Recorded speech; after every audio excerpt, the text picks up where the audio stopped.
Why are the wokest states in America the whitest states in America? Recently, I just looked up a story where apparently people over at Martha's Vineyard are virtue signaling about migrant workers who were shackled and boarded onto Coast Guard boats. But remember, just a couple of years ago, it was those very same, mostly so-called white people in Martha's Vineyard that had their Massachusetts governor call up the National Guard to remove 50 migrants from where they reside.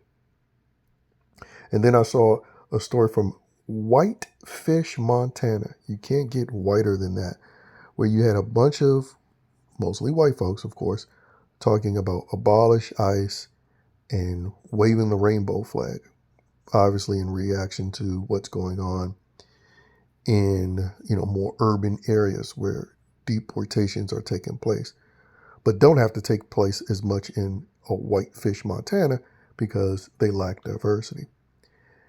And again, this is just a further example of why, when you have these based online folks who want to highlight, Jewish involvement in everything, which is completely valid, but they must always be reminded that most of the self-destruction that's going on with so-called white folks are hypocritical and obliviously suicidal white people, like the ones in Whitest, Montana, and in Massachusetts, in areas like Martha's Vineyard, enabling this nonsense. Because again, these people live in whiter areas than in states where they would say the Klan reside, like Mississippi. Like Mississippi, so-called Klan territory, is less white than the most liberal, wokest white state, which is primarily filled with white folks. But the thing is, and it's usually these affluent white folks, they advocate for the immigrants, but in other people's neighborhoods, in other people's states, in other people's cities, not theirs. Which, quite frankly, makes them,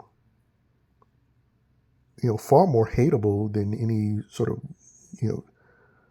agenda having Jewish person that you can highlight, because at least you can say, well, they're coming from a position of caring about their people and hating white folks. So it only makes sense that they would have agendas going against white folks.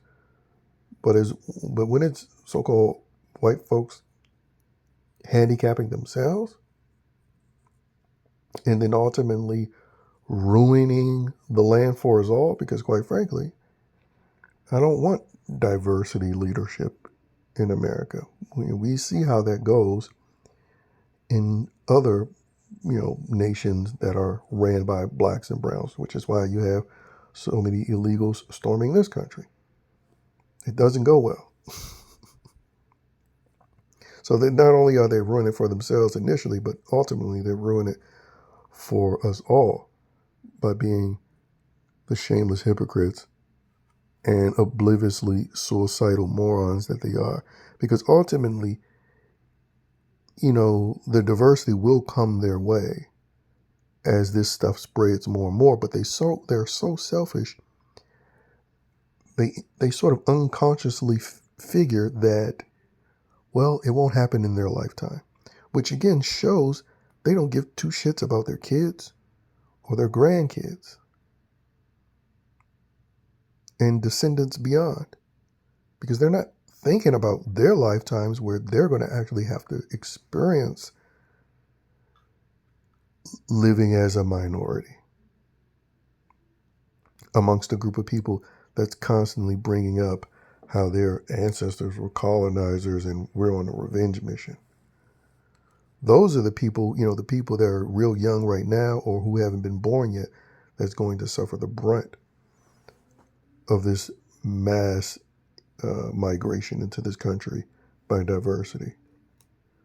Diversity that refused to assimilate into Western nations like America. But again, you look up other areas like, Vermont, Seattle, it's the same thing. Washington State, super white, lily white. But that's where you get the wokest people from. And I always wished people that interview them or confront them demand them to answer, well, why is your neighborhood so white if you're so for diversity? Because quite frankly, that's where I would send a lot of these law-abiding, hard-working immigrants. I would send them to those areas in the country. Make them experience what they claim they want. But again, we saw what happens. They'll call up that National Guard or harass their governor until they do it and get them removed, like they did in Martha's Vineyard.